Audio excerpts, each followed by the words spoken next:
Hello friends, Anika classes में आप सभी का स्वागत है। आज हम रीतिकाल की रीतिमुक्त काव्यधारा को पढ़ेंगे। इसके इम्पोर्टेंट फैक्ट, इनके कवियों के बारे और उनकी रचनाओं के बारे में पढ़ेंगे। रीति काव्यधारा, रीतिमुक्त काव्यधारा। रीतिमुक्त काव्यधारा रीतिकाल में विशिष्ट स्थान रखती है। परिवेश में इस धारा के कवि भी दरबारी थे, यानी कि जो रीति मुक्त काव्यधारा है वे कवि भी क्या थे, दरबारी कवि ही थे। पर इन्होंने रीतिवाद की काव्यगत रूढ़ियों का पालन नहीं किया, यानी कि इन्होंने जो रीतिबद्ध और जो रीति सिद्ध परंपरा थी उनका पालन नहीं किया। उन्होंने कोई रूढ़ि या कोई परंपरा को नहीं माना। रीति मुक्त काव्यधारा के जो कवि थे उन्होंने क्या किया था, रचनाएं स्वच्छंद रूप से की थी, बिना किसी परिपाटी में बंधे हुए की। दरबार में रहकर भी ये अनुभूति की प्रामाणिकता तथा दायित्वमूलक प्रेम का पालन करने वाले कवि हैं। यह आंतरिक अनुभूतियों का काव्य है। यह मूलतः आत्म प्रधान और व्यक्तिगत अनुभूति का काव्य है। घनानंद इस धारा के सर्व प्रमुख कवि हैं, यानी कि रीति मुक्त काव्य धारा के जो कवि हैं वो घनानंद हैं। रीति सिद्ध के कौन से थे? बिहारी। रीति सिद्ध के कौन से थे? बिहारी।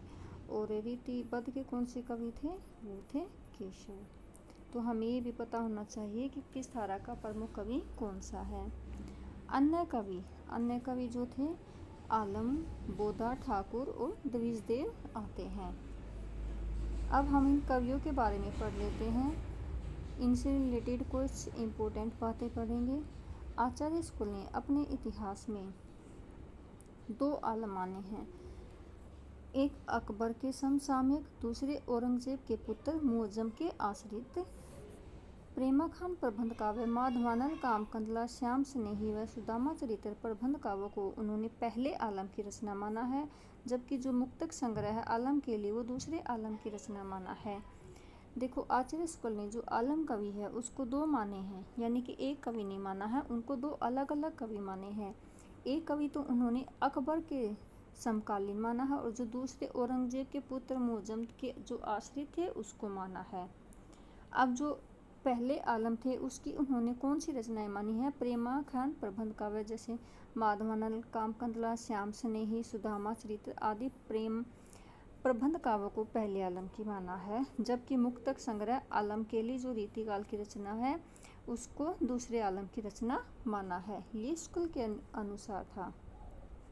अब हम देखेंगे आचार्य विश्वनाथ प्रसाद मिश्र ने दोनों आलम वस्तुतः एक ही माने हैं, यानी कि विश्वनाथ प्रसाद मिश्र ने एक ही आलम माना है। उन्होंने कहा है कि आलम दो नहीं एक ही है। आलम के लिए मुक्तक संग्रह की रचयिता ही रीति मुक्त धारा के आलम माने गए हैं। ये किसके अनुसार है? ये आचार्य विश्वनाथ प्रसाद मिश्र के अनुसार है। आलम जाति से ब्राह्मण थे, जो शेख नाम की रंगरेजनी से विवाह करके मुसलमान बन गए थे। उनके यानी कि आलम द्वारा वर्णित प्रेम चेष्ट प्रधान बाह्य नहीं, अनुभूति प्रधान आंतरिक है, इसलिए उनकी शैली मार्मिक है।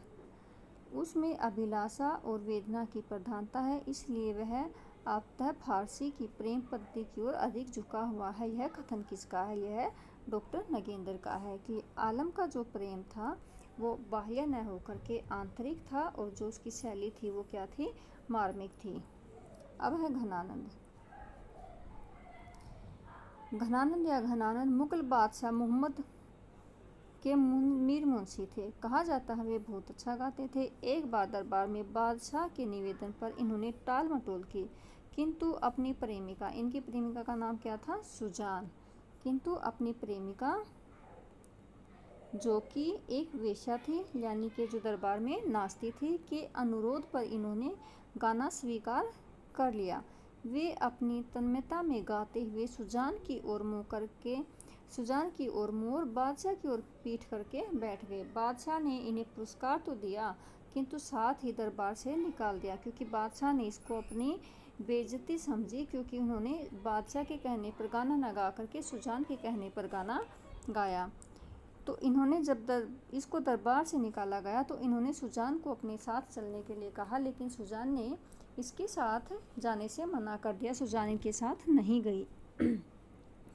प्रेम की पीड़ा में भरकर ये वृंदावन चले गए और निम्बार्क संप्रदाय में दीक्षित हो गए। ये इम्पोर्टेंट है कि घनानंद किस संप्रदाय में दीक्षित थे, तो ये निम्बार्क संप्रदाय में दीक्षित थे। और वृंदावन जाने के बाद ये क्या करने लगे, कृष्ण भक्ति की कविताएं लिखने लगे। हालांकि सुजान के न मिलने की तड़प इनकी कविताओं में प्रतीकात्मक तौर पर बनी रही। अहमद शाह अब्दाली के दूसरे आक्रमण के दौरान इनकी हत्या हो गई।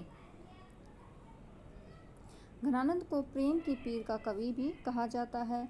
घनानंद संगीत का अच्छा ज्ञान रखते थे, जिसके प्रभाव स्वरूप इनके पद विभिन्न राग रागनियों जैसे गंधार, भैरव, रामकली, केदार, सोरठा आदि में से संयोजित रहे हैं। घनानंद ने कई सवैयों की रचना समस्या पूर्ति के ढंग पर की। कई सवैयों के अंत में भरत शैल की गैर सदाइयों की पूर्ति देखी जा सकती है। ब्रजनाथ ने घनानंद की रचनाओं का सर्वप्रथम संकलन किया। ये इम्पोर्टेंट है कि घनानंद की रचनाओं का सर्वप्रथम संकलन किसने किया, ब्रजनाथ ने किया। भारतेंदु हरिश्चंद्र ने घनानंद की रचनाओं का सुंदरी तिलक नाम से, ये भी इम्पोर्टेंट है कि भारतेंदु ने किस नाम से किया था, तो सुंदरी तिलक नाम से प्रकाशित कराई थी।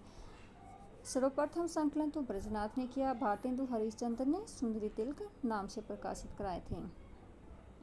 जगन्नाथ दास रत्नाकर ने, ये भी इम्पोर्टेंट है, 1954 में सुजान सागर नाम से इनकी रचनाओं का संग्रह प्रकाशित कराया था। भारतेंदु हरिश्चंद्र ने सुंदरी तिलक नाम से कराया था और जगन्नाथ दास रत्नाकर ने 1954 ईस्वी में सुजान सागर नाम से प्रकाशित कराया था।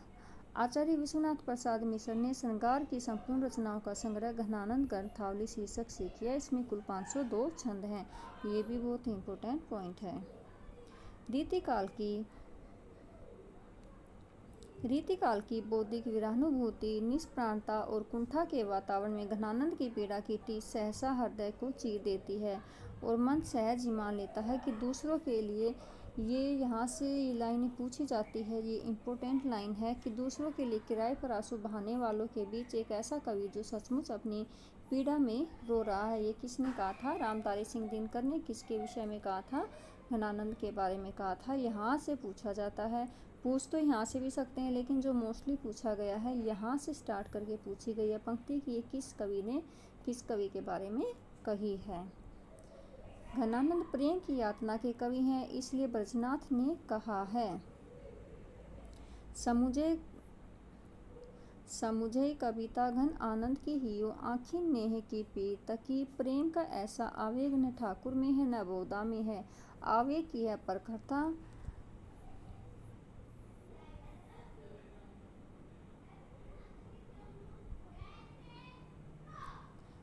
सांसारिक नियमों का बांध तोड़ फोड़ देती है। कहीं इसमें बेचैनी, तड़प और विहलता की प्रलयकारिणी झंझा है, तो कहीं विषाद का गहनतम मौन यानी यातना की चरम परिणति। ये किसका है, ये बच्चन सिंह का है।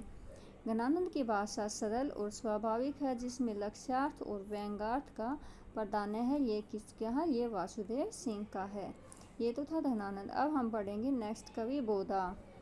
बोधा का पूरा नाम क्या है, बुद्धिसेन है। बोधा भी घनानंद की भांति प्रेम की पीर के कवि हैं। बोधा के अधिकांश कवित सवैया प्रेमिका सुभान, इसकी जो प्रेमिका है सुभान है, घनानंद की प्रेमिका का नाम क्या था, सुजान था, को संबोधित करके लिखे गए हैं। ये तो थे रीतिमुक्त काव्य धारा के कवि। अब इन कवियों की रचनाएं और जो बाकी कवि हैं उनकी हम रचनाओं को देखेंगे। सबसे पहले पढ़ेंगे हम घनानंद की रचनाएं, उनकी रचना और रचना का विषय वस्तु, कि उन रचनाओं में विषय वस्तु क्या है।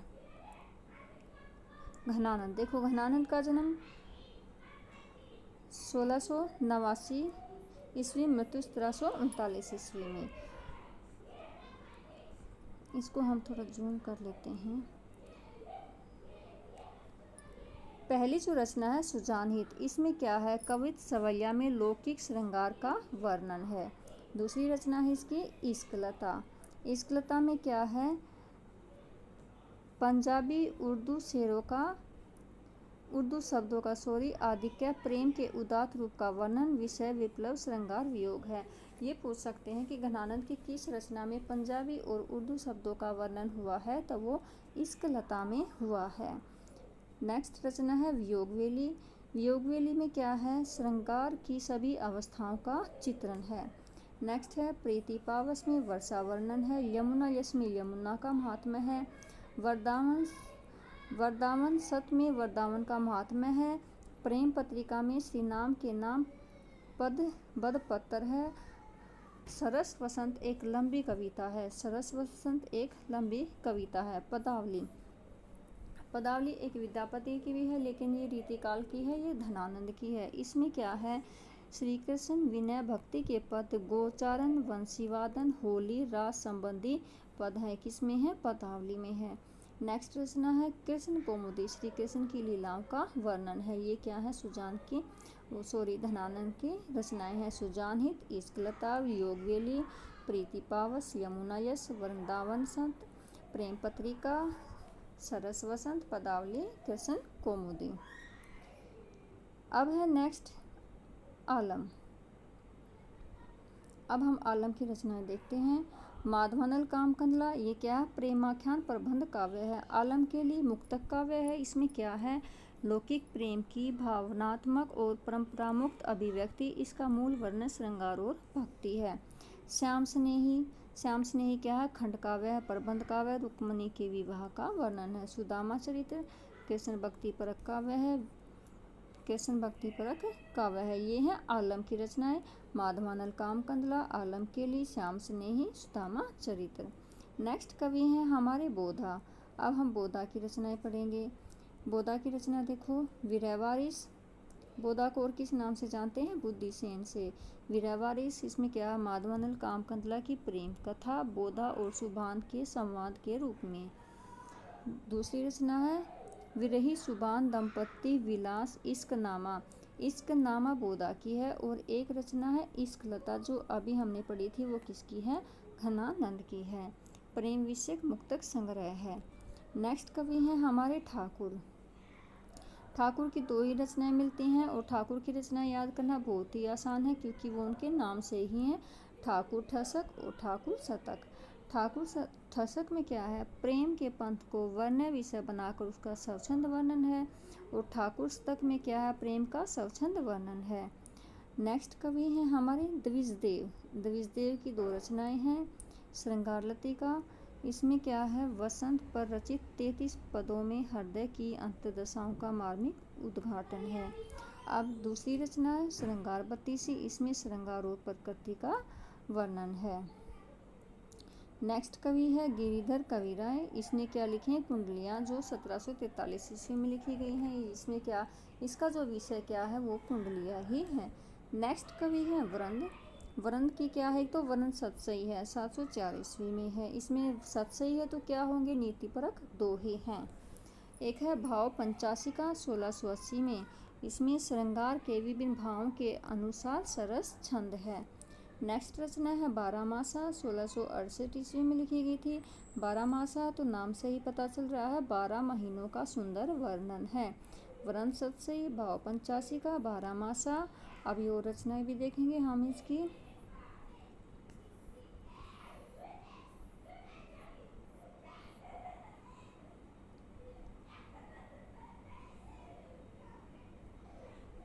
वृंद सतसई 704 ईस्वी में, भाव पंचाशिका 1680 ईस्वी में, बारहमासा 1668 ईस्वी में। नेक्स्ट रचना है श्रृंगार शिक्षा 1691 ईस्वी में। इसमें आभूषण श्रृंगार के साथ नायिका का वर्णन है। नैन पच्चीसी 1686 ईस्वी में। नेत्रों द्वारा विभिन्न भावों का चित्रण है। पवन पच्चीसी 1691 ईस्वी में। षड ऋतुओं का स्वरूप और प्रभाव है। एक है यमक सतसई 1706 ईस्वी में। श्रृंगार भक्ति छंदों में यमक अलंकार का विवेचन है। अब नेक्स्ट जो कवि हैं वे राम सायदास है, राम सतसई हैं। पढ़ने सारे हैं, लेकिन जो इम्पोर्टेंट कवि हैं उनकी सारी रचनाएं हमें याद करनी हैं। दीनदयाल गिरी अन्योक्ति कल्पद्रुम, इसमें क्या है, लौकिक विषयों पर अन्योक्तियाँ हैं। अनुराग बाग कृष्ण वियोग में श्लेष में षड ऋतुओं का वर्णन है। दृष्टांत तरंगिणी पंचतंत्र पर आधारित नीतिपरक छंद हैं। नेक्स्ट कवि हैं बेताल। बेताल की है विक्रम सतसई, इसमें नीतिपरक कुंडलियां हैं। नेक्स्ट कवि है रहीम। रहीम की है बरवे नाय का भेद, नगर शोभा। बरवे नाय का भेद में क्या है? बरवे छंद में नाय का भेद है। और नगर शोभा में क्या है? विभिन्न जाति की नायिकाओं का वर्णन है नगर शोभा में। इन रचनाओं का विषय वस्तु भी पूछ सकता है। बरवे नाय का भेद, नगर शोभा, इनका विषय वस्तु क्या है या इस रचना में किसका वर्णन है? नेक्स्ट कवि हैं विश्वनाथ सिंह। विश्वनाथ सिंह की है आनंद रघुनंदन। रघुराज सिंह की है राम स्वयंवर। विश्वनाथ की आनंद रघुनंदन का विषय क्या है? ब्रज भाषा का। ये क्या है? प्रथम नाटक है, ये इम्पोर्टेंट है। ब्रज भाषा का प्रथम नाटक किसे कहेंगे? आनंद रघुनंदन को कहेंगे। राम स्वयंवर का जो विषय है वो राम कथा पर आधारित प्रबंध काव्य है। ये थे छोटा सा टॉपिक हमारा रीति काल की रीति मुक्त काव्य धारा का, उनकी रचनाएं, कवियों की रचनाएं इम्पोर्टेंट जो दी हुई हैं। नेक्स्ट क्लास में हम रीति काल के जितने भी तीनों धाराएं के कवि हैं, उनकी रचनाएं हैं, उनके क्वेश्चन आंसर्स करेंगे। Thank you.